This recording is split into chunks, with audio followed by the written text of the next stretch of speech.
Alright, so used to work at Golden Gate Signs, and my son's high school got a new system in, and it was only installed just barely this year. It is already broken down.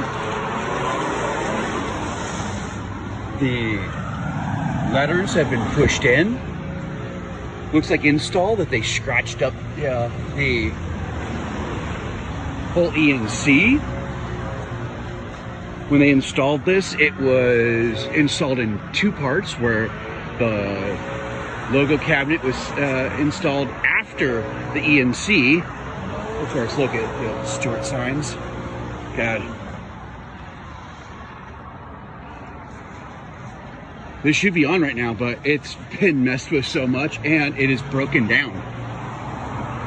All right. If that was their UL label for that, it should be on both cabinets. If you look, look at, why is that seam there? Why is there that seam? That seam is, it should fade.